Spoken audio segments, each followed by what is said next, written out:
Ustadz, punten. Saya mau nanya mengenai sholat qodho. Saya itu agak bingung sebenarnya. Misalkan saya ketinggalan, kita anggap itu 2 subuh. Hari ketiga saya sholat, apakah bisa dikerjain dua-duanya dalam satu waktu? Itu pertama. Yang kedua, ketika kita beranggapan sholat subuh ketinggalan. Nah itu kita mendingan, misalnya kita, saya bangun jam 8. Saya lebih baik sholat besoknya atau saya sholat subuh jam 8? Baik. Ya, itu aja. Terima kasih. Kasus kedua itu terjadi bahkan di lingkungan Nabi. Gitu. Dan kesiangan Nabi.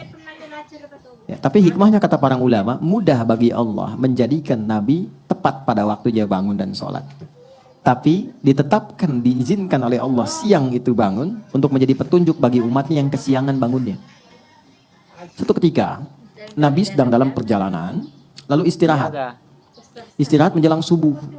Ya, biasa dia rutin tahajud, biasa diperintahkan kepada Bilal bin Rabah radhiyallahu taala anhu. Bilal, kamu jaga.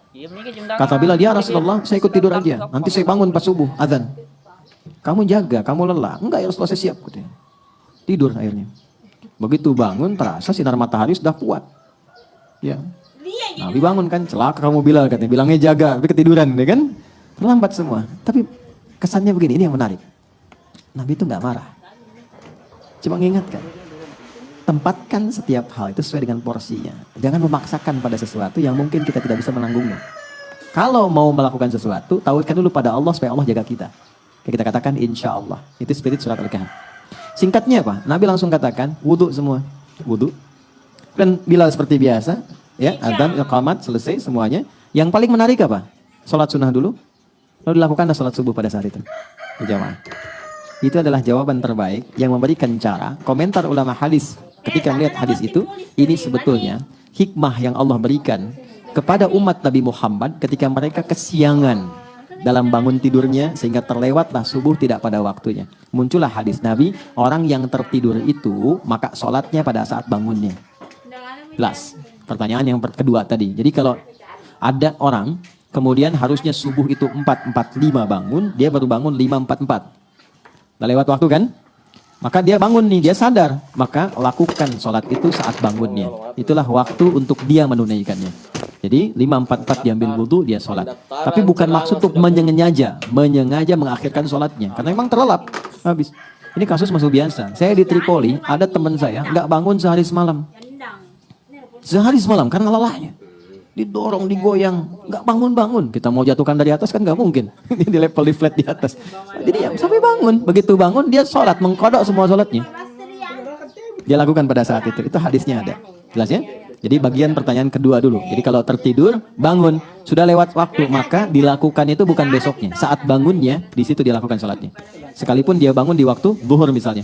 Maka dia sholat subuh dulu untuk mengganti yang sebelumnya, baru masuk ke zuhur. Jelas? Oke. Pertanyaan balik ke yang pertama. Bagaimana kemudian kalau ada rasa kesadaran mendalam? Setelah kemudian terikat dengan situasi dunia, ada getaran kepada jiwa untuk kembali memperbaiki. Pertama syukuri dulu. Syukuri, karena itu mahal. Apa yang harus kita syukuri? Pembuktian keadilan Allah yang selalu memberi kesempatan pada setiap hamba dengan hidayah. Sampai nyawanya tiba di ujung kerongkongannya. Jadi nggak ada satupun hamba yang hidup yang nggak dapat hidayah itu nggak ada. Yang ada itu yang sudah diberi dia nggak ngambil. Anda tahu Firaun kan? Itu seburuk apa dilukiskan di Quran. Tapi tetap dengan kejamnya itu tetap diberikan 2 nabi supaya sampai hidayah kepadanya. Cuman Firaunnya nggak ngambil. Nah, siapa yang mengundang Anda untuk hadir di sini? Anda bisa punya pilihan, Anda punya pekerjaan yang lain, aktivitas, bisa mungkin lakukan ini dan itu. Tapi siapa yang bisa menggerakkan hati Anda? Mas Bayi mungkin telepon, Mbak Paula mungkin ngabarkan. Tapi kalau hati Anda tidak pas untuk di situ, nggak mungkin Anda datang. Kalau bukan Allah tanamkan itu, nggak mungkin kita ada di sini. Itu gambarannya. Anda pengen pulang lewat jalan, kok bisa lewatnya itu di depan masjid. Saat orang-orang ke masjid, mudah bagi Anda mengambil jalan lain. Yang paling ekstrim Anda buka YouTube, kok yang keluar ceramah? Padahal saya pengen nonton A dan B, kok bisa itu yang keluar? Itu yang dimaksud Quran surah ke-29 di ayat yang terakhir, ayat 69. Walladzina jahadu fina lanahdiyannahum subulana.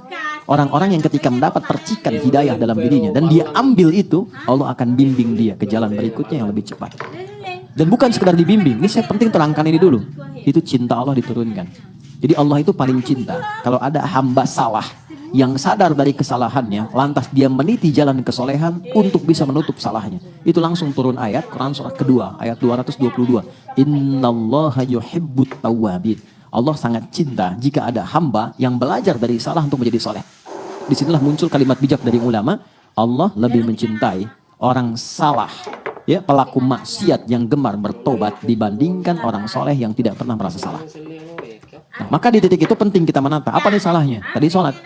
Oke, kita merasa sholat banyak tertinggal. Sekarang pengen kembali, pengen ditutup. Bagaimana caranya? Ulama ngasih solusi. Maka dikiaskan, dianalogikan dengan orang tidur tadi. Tapi udah panjang, walaupun bukan Ashabul Kahfi. Maka bagaimana caranya? Dekatkan pada waktu-waktunya. Ini rumusnya, nomor telepon menuju kepada Allah, 24434. Subuh, duhur, asar, maghrib, isya. Oke? Saya nggak tahu udah terlewat berapa lama dulu. Sulit menghitungnya. Gampangnya gini, subuh, begitu sudah dikerjakan, niatkan qadha, berikutnya sholat lagi, niatkan untuk yang sebelumnya. Jelas? Dekatkan dengan waktunya. Itu pertanyaan yang pertama tadi. Sholat dulu sesuai dengan waktu 2 rakaat. Setelah itu, bangkit sholat lagi 2 rakaat untuk nutup yang sebelumnya. Ya. Zuhur 4 rakaat, sholat. Setelah itu, dekatkan untuk tutup yang sebelumnya. Jelas? Baik. Kapan ini dikerjakan? Sederhananya gampang. Kalau kita sedang dalam suasana jamaah, supaya tidak menarik perhatian dan salah persepsi, salah duga, dan timbul hal yang baru yang tidak seharusnya muncul, 2 caranya. 1, ketika azan berkumandang kan ada space sholat sunnah kan? Kerjakan sholat sunnahnya. Yang pertamanya kerjakan, kemudian di situ kita bisa niatkan untuk menutup yang sebelumnya. Baru ikut jamaah. Atau ikut jamaah di sini, ketika pulang dari rumah sholat lagi untuk tutup yang sebelumnya. Dan orang rumah, kalau ada salah satu di rumah yang mengerjakan itu, dan dia memang menjelaskan untuk menutup yang lama, banggalah. Jangan eksplorasi kekurangannya. Tapi berbahagialah karena Allah sedang merubah jalan hidup di keluarga itu menjadi lebih baik. Ya, jadi ketika Allah sudah kirimkan dia untuk menutup yang lalu, Anda tidak ditugaskan untuk mengoreknya kembali. Jangan gali, jangan sudutkan, tapi motivasikan. Alhamdulillah Pak, kalau perlu jamaah aja, Bapak depan aku di belakang, supaya sholatnya bernilai misalnya. Gak apa-apa. Jelas? Oh kamu ketinggalan juga? Enggak, buat support kamu aja. Itu biasa dunia. Duhur begitu, ya, asar begitu, maghrib begitu konsepnya. Dikerjakan dulu yang sekarang waktunya, setelah itu niatkan, sholat lagi, niatkan untuk menutup yang sebelumnya. Yang Allah lihat bukan berapa jumlah untuk menutup yang lainnya, tapi yang Allah lihat kesungguhan kita untuk berubah. Itu kata para ulama. Ya, ada imam berpendapat bahwa ya kalau sudah lupa berapa, itu kita nggak perlu mengkodok kembali. Cukup perbanyak amal soleh yang beriringan dengan itu. Misalnya sholat sunnahnya, kalau di harta tambah sedekahnya, malam tahajudnya. Itu pendapat saja.